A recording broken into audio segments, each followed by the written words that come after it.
Welcome back to 4 O'Clock Channel. I am Yuri Santana, man. Right now we are diving into A's attorney.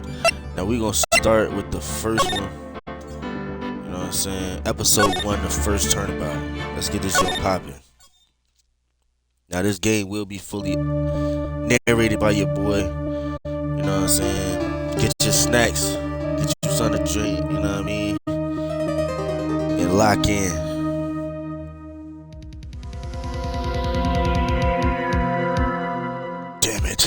Why me? I can't get caught. Not like this. I gotta find someone to put this on. Someone like him.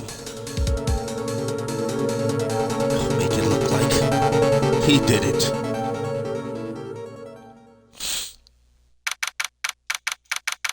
August 3rd, 9:47 a.m.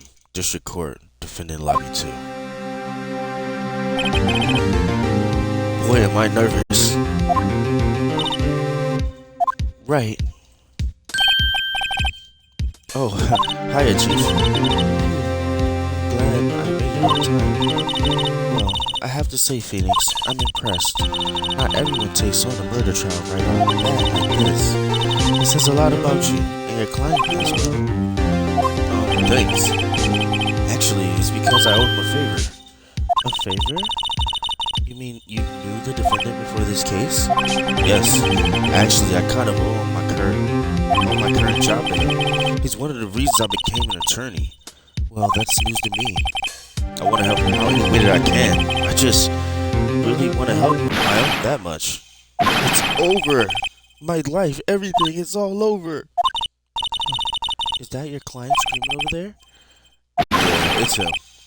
Death, despair. Oh, I'm gonna do it. I'm gonna die. Sounds like he wants to die. Yeah. Nick. Hey there, Larry.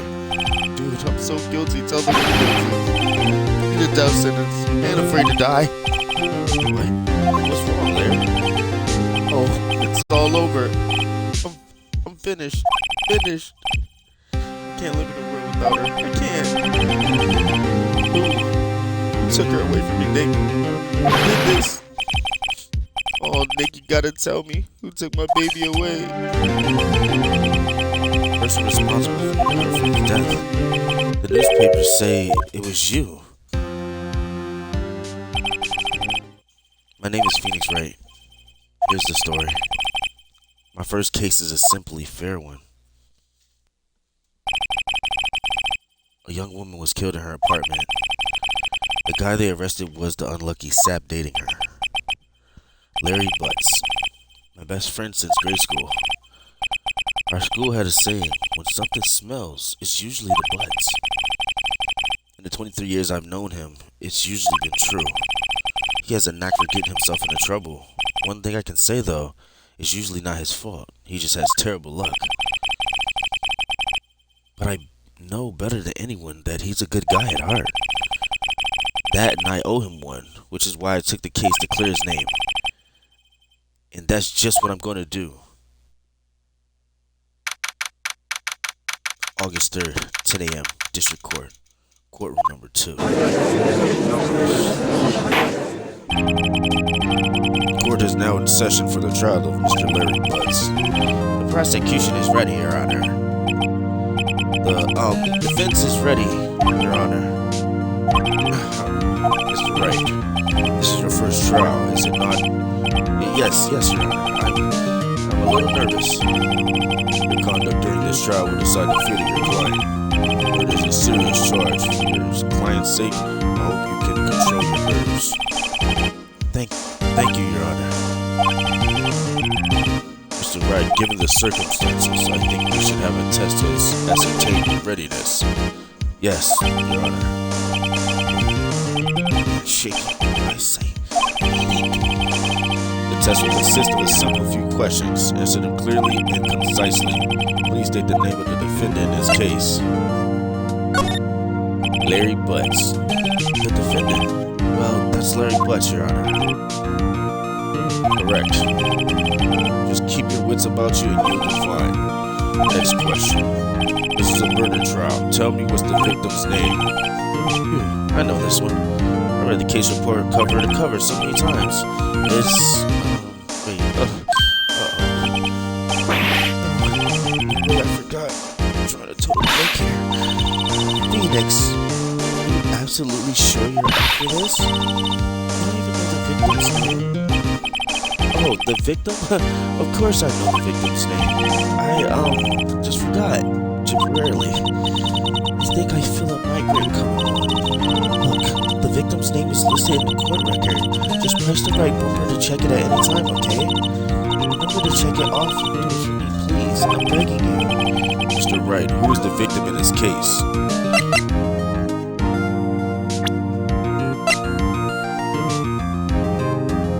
Cindy. Cindy Stone.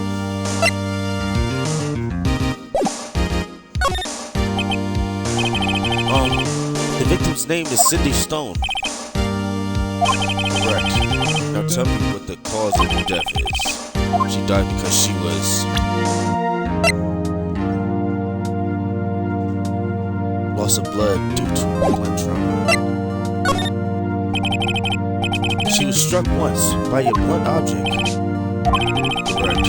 You answer all of my questions. I see no reason why we shouldn't proceed. You seem much more relaxed. Mr. Wright, good for you. Thank you, Your Honor. Because I don't feel relaxed, that's for sure. Well then, first, a question for the prosecution. Mr. Payne. Yes, Your Honor. As Mr. Wright just told us, the victim was struck with a blunt object. Could you explain to the court just what that object was? The murder weapon was this statue of the Thinker, Your Honor. It was found lying on the floor next to the victim. I see. The court accepts it into evidence. Statue added to the court record. Right. Be sure to pay attention to any evidence during the trial. That evidence is the only ammunition you have in court. Use the right bumper to check the court record frequently. Mr. Payne, the prosecution may call his first witness. The prosecution calls the defendant, Mr. Butts, to the stand, sir. Chief, what do I do now? Pay attention. You don't want to miss any information that might help your client's case. You'll get your chance to respond to the prosecution later, so be ready. Let's just hope he doesn't say anything unfortunate. Larry gets excited easily. This could be bad. You all twisting and shit.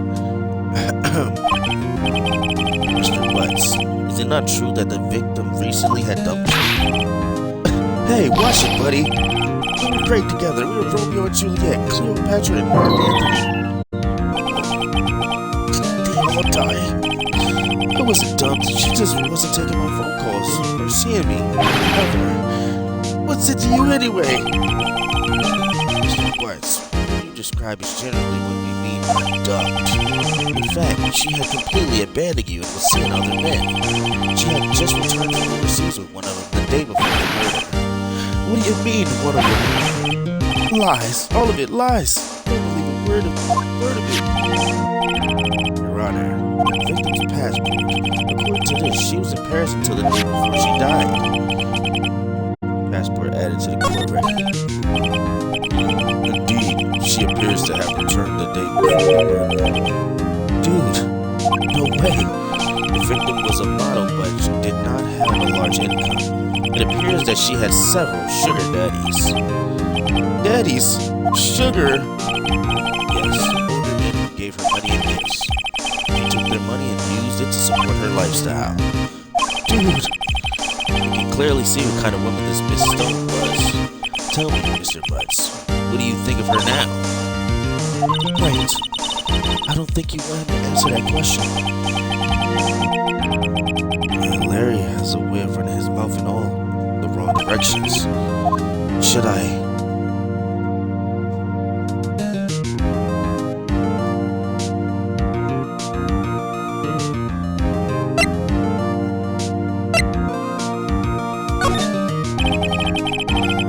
Maybe better not to get involved in this.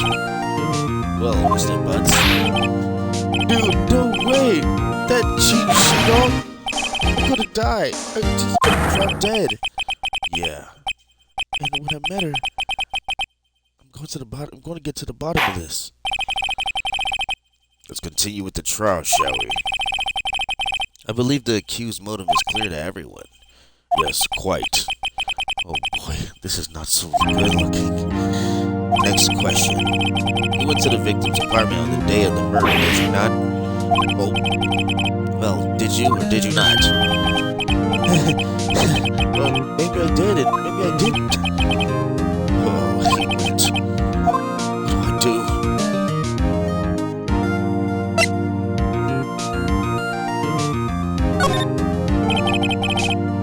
Listen to the signal. Lie. Like a dog. Well, see, it's like this. I don't remember. You don't remember? Well, then, we'll just have to remind you. About this. We have a witness that can prove he did go to the victim's apartment that day. Well, that simplifies matters. Who is your witness? The man who found the victim's body just before making the gruesome discovery. He saw the defendant fleeing from the scene of the crime. Order. Order in the court. Mr. Payne, the prosecution may call as witness. Yes, Your Honor. This is bad. On the day of the murder, my witness was selling newspapers at the victim's building. Please bring Mr. French Solid to the stand. Mr. Solid, you sell newspaper subscriptions, is this correct? Oh, yes, newspapers, yes. Mr. Solid, you may proceed with your testimony. Please tell the court what you saw on the day of the murder. In this testimony, I was going door to door selling subscriptions when I saw a man fleeing from an apartment. I thought he must be in a hurry because he left the door half open behind him. Thinking this strange, I looked inside the apartment. Then I saw her lying there, a woman, not moving, dead. I felt afraid and found myself unable to go inside. I thought to call the police immediately. However, the phone in her apartment wasn't working. I went to a nearby park and found a public phone. I remember the time exactly. It was 1 p.m. The man who ran was, without a doubt, the defendant sitting right over there.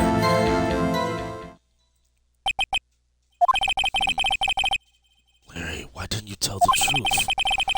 I can't defend you against a testimony like that. Incidentally, why wasn't the phone in the victim's apartment working? Your Honor, at the time of the murder, there was a blackout in the building. Aren't phones supposed to work during a blackout? Yes, Your Honor. However, some cordless phones do not function normally. The phone that Mr. Sawwood used was one of those. Your Honor, I have a record of the blackout for your perusal. Blackout record added to the court record. Now, Mr. Wright. Yes. Yes, Your Honor. You may begin your cross-examination. Cross-examination. Your Honor. Oh, right. This is it. The real deal. What exactly am I supposed to do? Why, you exposed the lies in the testimony the witness just gave. Lies? What? He was lying? Your client is innocent, right? Then that witness must have lied in his testimony. Or is your client really guilty? How do I prove he's not? The key. It's in the evidence. Compare the witness's testimony to the evidence at hand. There's bound to be a contradiction in there. First, find the contradictions between the court record and the witness testimony. Then, once you found the contradicting evidence, present it and rub it in the witness's face. Okay. Open the court record with the right bumper, then point out the contradictions in the testimony. Catch this bitch lying. Let's get it. Don't forget to like and sub up to your boy. Make sure you got your snacks, something nice to drink, you know what I'm saying? Let's get it. Who's going door to door selling subscriptions when I saw a man fleeing the apartment?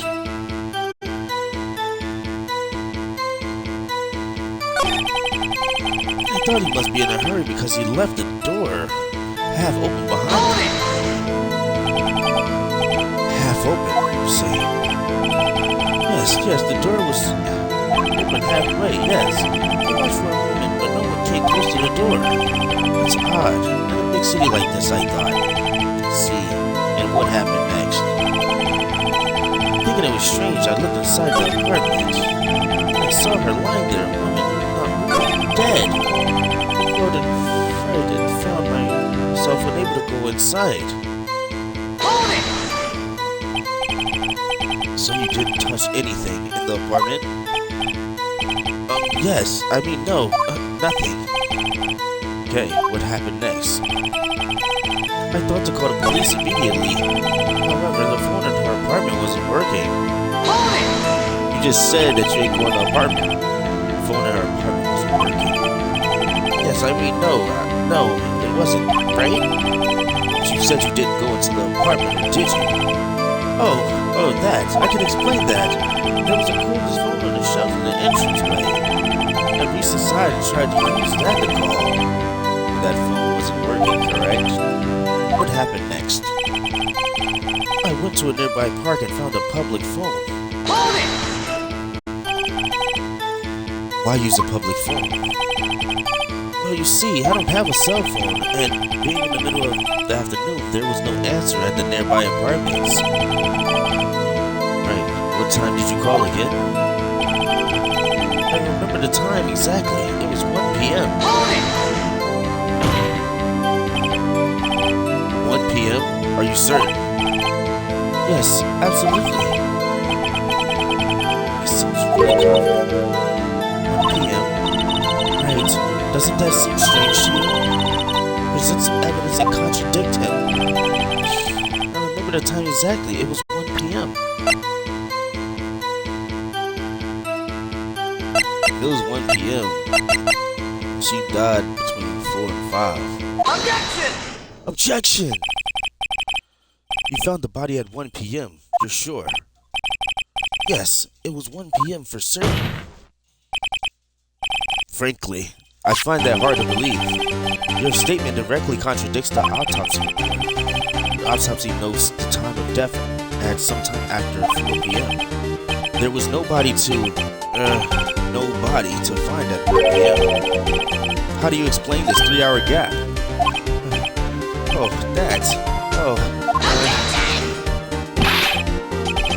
This is trivial. The witness really forgot the time, Your Honor. After his testimony, I find that hard to believe. Mr. Solid, why were you so certain that you found the body at 1 p.m.? Gee, that's a pretty good question. Good job, Wright. Way to put him on the spot. That's all you have to do. Point out contradictions. Lies always beget more lies. See through one, and their whole story falls apart. Let's get it. On your ass, Solid. Wait, I remember now. Would you care to give your testimony again? Time of discovery. You see, when I found the body, I heard the time. There was a voice saying the time. It was probably coming from the television. No, but it wasn't 3 hours off, was it? I guess the victim must have been watching a video of a tape program. That's why I thought it was 1 p.m. Terribly sorry about the misunderstanding. Lies beget more lies, motherfucker. I see. You heard a voice saying the time on a tape program. Mr. Wright, you may cross-examine the witness. Right. You know what to do. I've got this one.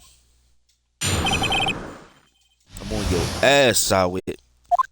You see, when I found the body, I heard the time. Hold it! You said heard. I saw.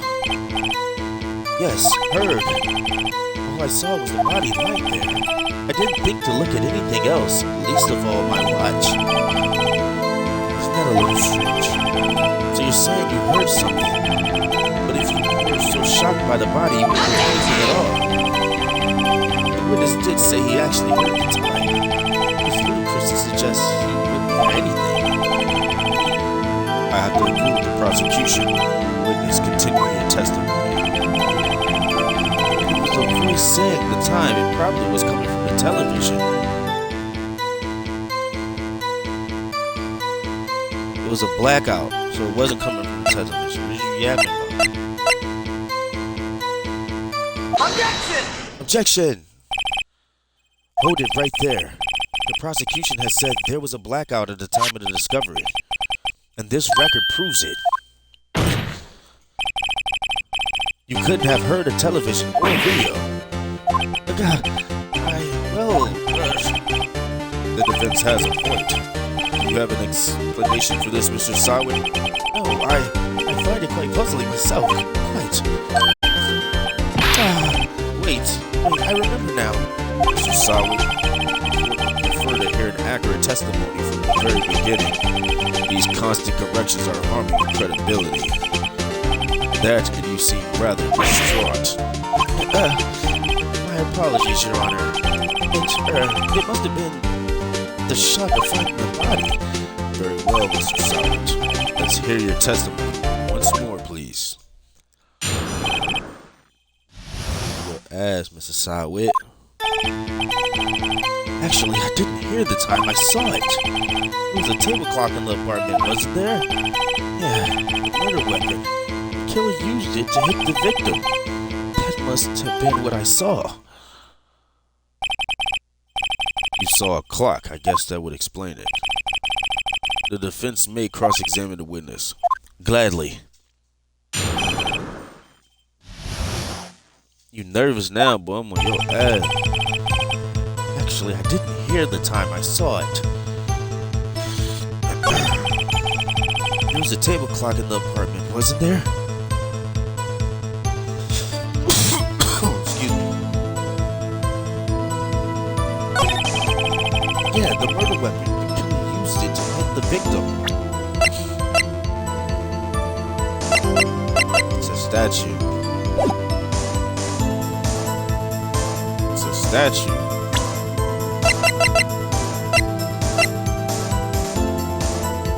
Objection! Objection! Wait a moment. The murder weapon wasn't a clock. It was the statue. Now, how is this supposed to be a clock? You with your objections and your evidence. Just who do you think you are? Just answer the question, Mr. Sawi. Hey, I saw it there, okay? That's a clock.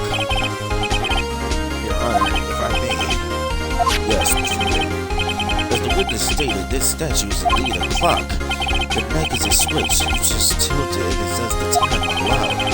As it doesn't look like a clock, I submitted it as a statue. My apologies. I see. So the murder weapon was the table clock after all. Well, Mr. Wright, it appears that the witness's testimony was correct. This is a clock. Do you have any problems with his testimony now?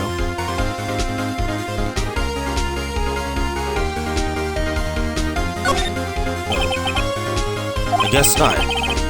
There was a clock on the scene, so no problem. Right. Are you out of your mind?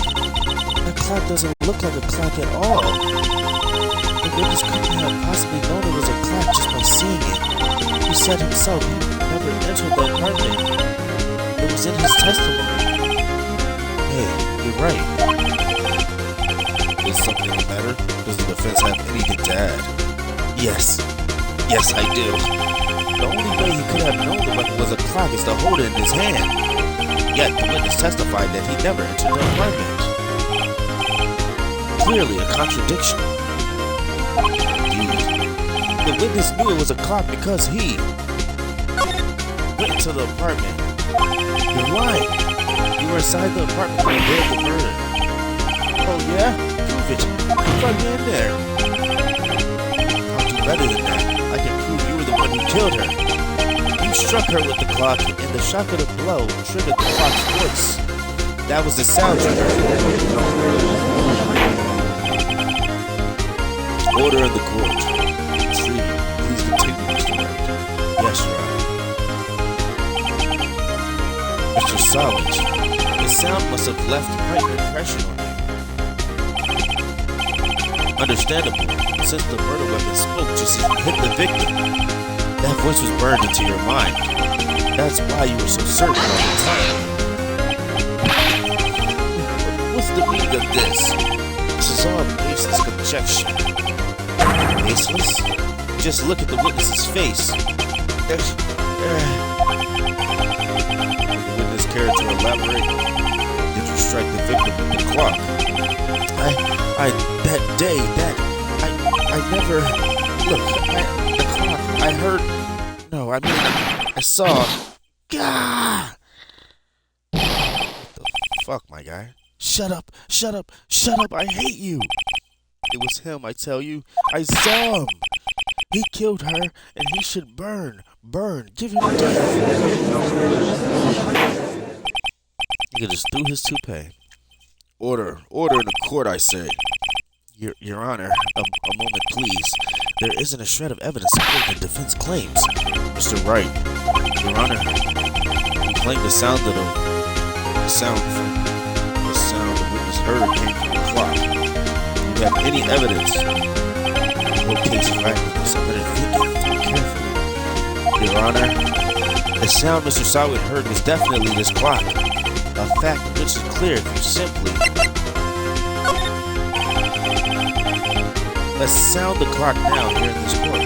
Your Honor, may I have the clock? I asked the court to listen very carefully. I think it's 8:25. That certainly is a strange way to announce the time. Well, he is the thinker after all. So, you've heard the clock. What are your conclusions, Mr. Wright? Mr. Payne, can you tell me what time it is now? It's 11:25. As you can see, this clock is actually 3 hours slow. Precisely the discrepancy between what Mr. Sawit heard and the actual time of death. So, Mr. Sawit, try to talk your way out of this one. You forgot one thing. What's he talking about now?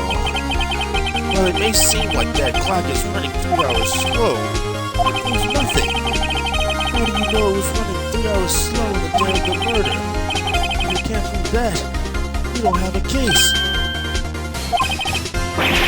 He's right. How am I supposed to prove that? Damn it. That was so close. Mr. Wright, it seems you lack the critical evidence to support your claim. Yes, Your Honor. That means I cannot let you indict the witness. Unfortunately, this ends the cross-examination for Mr. Frank Sawit. I come all the way down here to testify, and look what happens. You treat me like a criminal? A criminal? You lawyers are all slime. Almost had him. Sorry, Larry, I failed you. There's nothing I can do about it now. Not so fast, Mr. Sawit. Yeah. Chief. Listen up, Wright. Don't throw this one away. Not like this, I think. But Chief, it's over. You can't prove the clock was slow the day of the murder. Nobody can prove that. Well, yes. But that doesn't mean you can't still win. Try thinking out of the box. Don't waste time about the facts. Assume the clock was 3 hours slow and think through it. Ask yourself, why was the clock 3 hours slow? Figure out the reason. You'll have your proof. Right? Right? Do you think the reason as to why the clock would be 3 hours slow? Yeah. Wait! Maybe I can prove it. You must have evidence somewhere that can prove it, right? Find it and let him have it. Well, Mr. Wright, you say the clock was already running slow on the day of the murder. Have you found evidence to support this claim? Of course. There's a piece of evidence in the court record that can prove my claim beyond a doubt. Tough words. Let's see you pull this one off. Let's see this evidence that proves why the clock is running slow. She was definitely in Paris. Take that! victim had just returned home from abroad that day before the murder. As we all know, the time difference between here and Paris is 9 hours. When it's 4 p.m. here, it's 1 a.m. the next day there. The clock wasn't 3 hours slow, it was 9 hours fast. The victim hadn't reset her clock since returning home. That's why the time you heard when you struck her dead in her apartment was wrong. Proof enough for you, Mr. Solid? Or should I say, Mr. Did It?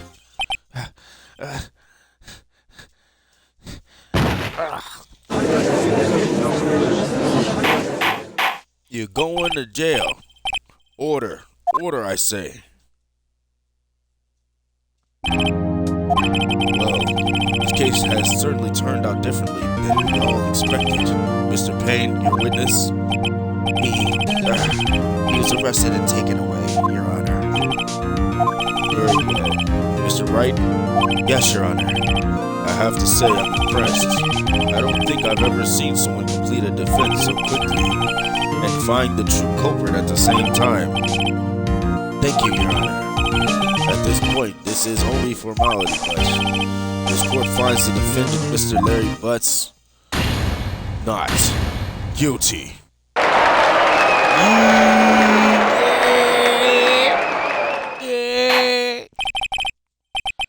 And with that, this court is adjourned. Let's go, let's go!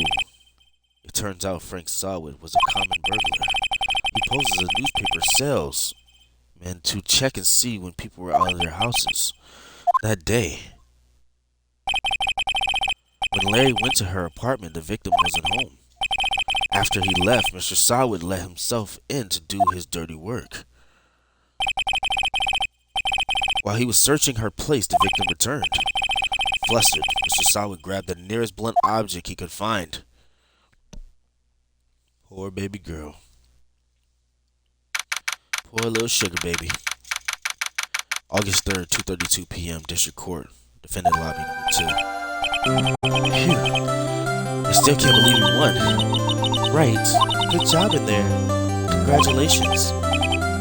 Thanks, Chief. I owe it all to you. Not at all. Not at all. You fought your own battles in there.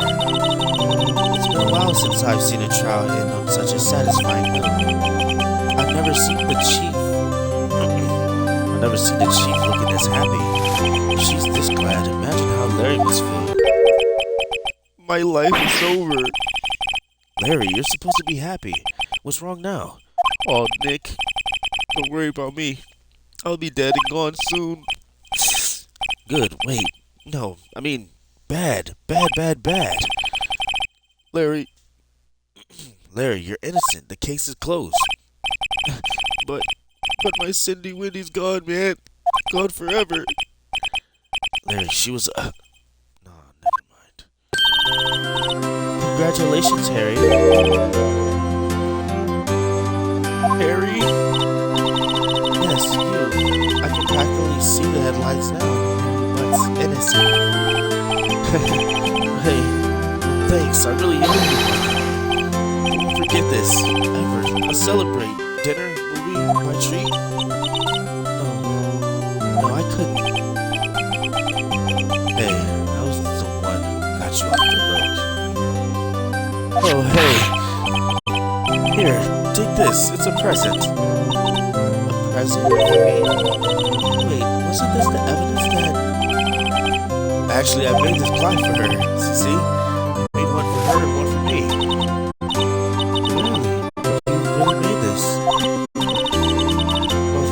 I'll keep it as a memento. Yo, Nick, can you believe it?